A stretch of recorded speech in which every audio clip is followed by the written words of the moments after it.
let me give you the information, then I'll explain my perspective on this. So basically, this week there was an actress named Heather Lynn. She was most famously on Turn, where she played Abigail, and she accused former President George H.W. Bush of sexual harassment in 2014 when Bush was 91 and already in a wheelchair. Bush apologized through his spokesman on Wednesday morning, saying that President Bush would never intentionally cause anyone distress, and he sincerely apologizes if his attempted humor offended Miss Lynn. And then they released another statement, and here's the statement that they released. Okay, quote, "At age 93, President Bush has been confined to a wheelchair for roughly 5 years, so his arm falls on the lower waist of people with whom he takes pictures. To try to put people at ease, the president routinely tells the same joke, and on occasion he has patted women's rears in what he intended to be a good-natured manner. Some have seen it as innocent, others clearly view it as inappropriate. To anyone he has offended, President Bush apologizes most sincerely." So Deadspin, of course, doing the hard yeomanly work of reporting, found out that the dirty joke that Lynn referred to in her statement went something like this. Apparently, a tipster passed word about the Heather Lynn incident to Deadspin. We were told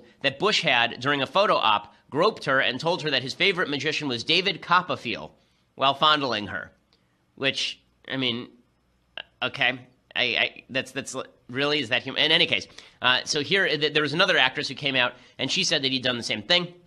There's this actress named Jordana Grolnick, and she was working at a main production of Hunchback of Notre Dame when Bush attended, and she said, "We all circled around him and Barbara for a photo. I was right next to him. He reached his right hand around to my behind, and as we smiled for the photo, he asked the group, 'Do you want to know who my favorite magician is?' And as I felt his hand dig into my flesh, he said, 'David Copperfield.'" Okay, so the reason I'm smiling is because this is all ridiculous. Okay, so because it's ridiculous in one sense and not ridiculous in the other. I mean, just the image of a 93-year-old president shouting David Copperfield as he grabs someone is a little bit humorous. In any case, there are a couple things about this that I think are worthy of note. One, is President H.W. Bush, is George H.W. Bush now in the throes of dementia? So he has Parkinson's disease. There are associations between Parkinson's disease and dementia. Over the past 8 years or so, I've heard from people he has been slipping a little bit, has President H.W. Bush. And so if you go to an old age home, people act inappropriately all the time. Now, there's two types of old people who act inappropriately. Some who are actually suffering from dementia, and some who just feel like, screw it, F it to life, I'm old, I can do what I want. If this is the latter, then I'm not going to make excuses for this behavior, because here's the reality. If my wife were groped on the behind while some old guy shouted David Copperfield, I would not be a happy camper. And I assume neither would she.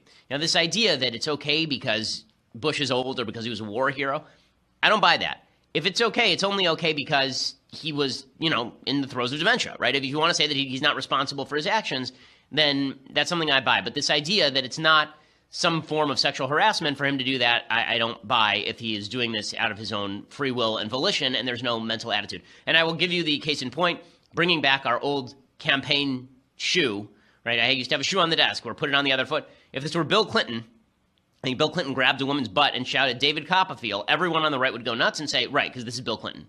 So there are people who say, right, because Bill Clinton has a record of this, HW doesn't. That's true, but that's why I suggest that maybe we ought to hold off until there's more information on exactly what HW's mental state is. But people who are making light of this, I don't think that it's something that ought to be completely made light of or dismissed out of hand. People are saying that Heather Lynn should be ashamed for even saying anything about it. I just don't.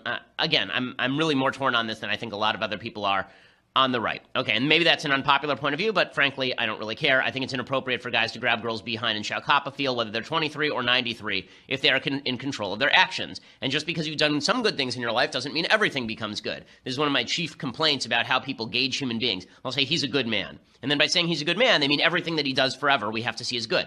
Good people do bad things. Good people do stupid things. Right? Overall, the judgment can be that a person's good and the person can still do some dumb things, or still do some bad things. In any case, this is case in point of sexual harassment number one from today's news. Case in point number two is one that the left will immediately say is not sexual harassment in any way, and that's because the person at issue is Ellen DeGeneres, and Ellen DeGeneres is a famous and well-beloved Hollywood lesbian. So the reason that is relevant, her sexuality, is because Ellen DeGeneres tweeted this out yesterday. This is a tweet of her on Katy Perry's birthday, and it's a picture of Ellen DeGeneres staring directly into Katy Perry's cleavage from about 6 inches away as her partner Portia de Rossi laughs next to her. I think it's Portia de Rossi, correct? I'm pretty sure. And Katy Perry is kind of smiling into the camera slightly awkwardly. And it says, "Happy birthday, Katy Perry. It's time to bring out the big balloons," right? A direct reference to her breasts.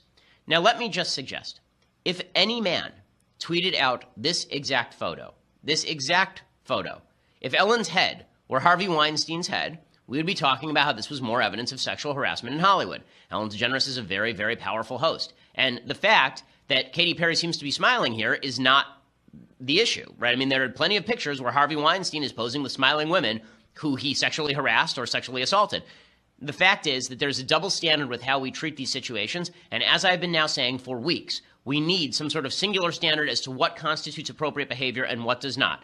Ellen DeGeneres is a lesbian, which means that this is, her acting upon objects of her sexual desire. If a man did the same thing, we would be saying this is totally inappropriate. How dare he? And it doesn't matter that Katy Perry's smiling. It just shows how toxic masculinity has infused everyone. The whole point here is the double standard. And the double standard applies everywhere. Mark Halperin just was essentially fired from NBC News. He said he resigned or took time off to spend more time with his genitals. But in any case, Mark Halperin, the accusations are that he allegedly sexually assaulted up to 5 women, sexually harassed or assaulted up to 5 women, that he would push them up against the wall, grope them, press his genitals against them.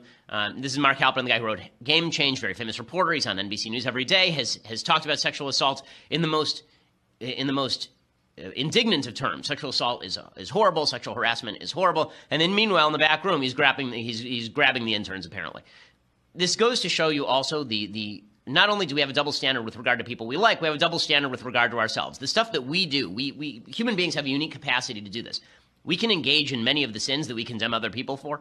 And the mark of a good human being is that you think enough about this to think whether, in fact, you are upholding the standard that you seek to promulgate, that you're upholding the standard that you seek to push.